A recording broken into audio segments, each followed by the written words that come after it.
생활 환경이 악화되고 경제가 붕괴하면 우리는 그 원인을 밝혀내려 합니다. 바로 그때 정치적 극단주의자들이 인기를 얻기 시작하는데요. 그들은 특정 집단을 탓하면서 그들을 제거하면 사회의 모든 문제가 사라질 거라고 장담하기 때문이죠.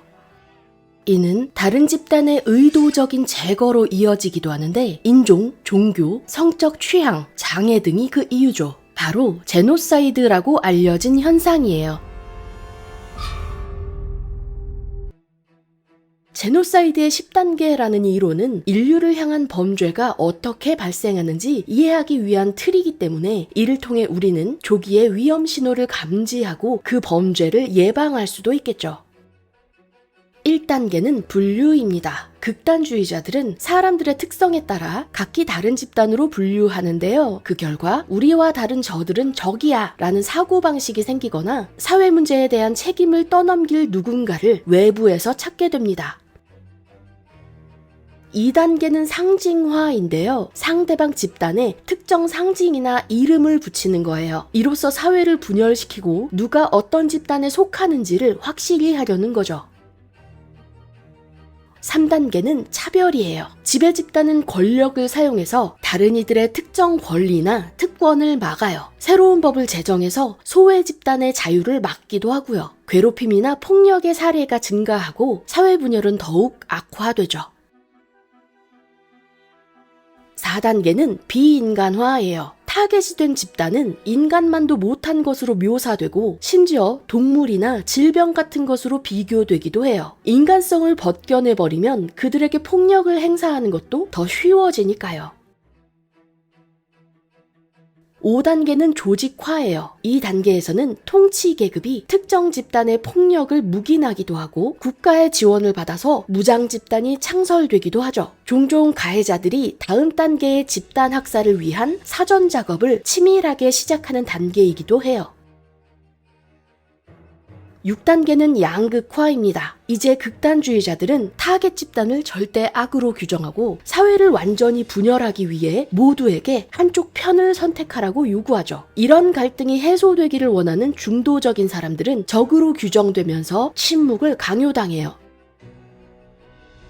7단계는 준비예요. 가해자들은 이제 대량 학살을 계획해요. 피해자들의 이름을 확보하며 번호를 붙이기도 하고 실제 거주지를 추적해요. 무기를 확보하고 범죄 실행을 위한 시설을 건설하기도 하죠. 8단계는 박해입니다. 폭력이 증가해요. 타겟이 된 집단은 시스템적으로 괴롭힘, 강제 이주 및 여러 형태의 학대를 당해요. 보통 이 모든 일은 안보라는 이름으로 벌어집니다. 9단계는 말살입니다. 대량 학살이 시작되죠. 가해자들은 피해자들을 인간이 아니라고 생각하기 때문에 그 옳지 못한 것들로부터 이 세상을 정화한다고 믿고 그 과정에서 과도한 폭력을 사용하는 것도 정당화합니다. 10단계는 부정입니다. 이 잔혹 행위의 책임자들은 자기들의 범죄를 부정하고 증거를 인멸하고 피해자들을 비난하고 역사를 다시 써서 자신들의 행동은 대의를 위해 어쩔 수 없었다고 정당화하려 하죠.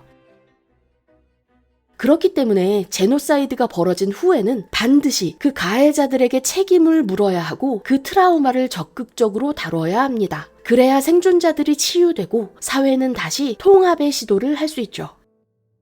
위의 각 단계들은 꼭 순서대로 일어나지는 않아요. 여러 단계가 동시에 일어나기도 하죠. 제노사이드 현상을 관찰한 그레고리 스탠튼 박사는 각 단계마다 취할 수 있는 예방 조치를 제안했지만 결국 이런 재앙을 막는 유일한 방법은 국제적인 개입이라고 생각했어요. 독일, 캄보디아, 르완다, 기타 등등의 지역에서 외부로부터의 도움이 너무 늦었고 너무 많은 희생이 있었죠. 그래서 스탠튼은 제노사이드 워치를 설립했는데 더 이상의 비극을 막기 위해 노력하는 비영리 단체예요. 어떻게 생각하세요? 지식만으로 제노사이드 같은 사건을 막을 수 있을까요? 아니라면 다음번 인류의 재앙을 피하기 위해 우리가 취할 수 있는 조치는 뭐가 있을까요? 여러분의 생각을 댓글로 남겨주세요. 이 영상이 유용하셨고 저희를 지원하신다면 구독 혹은 패트리온으로 도움을 주세요.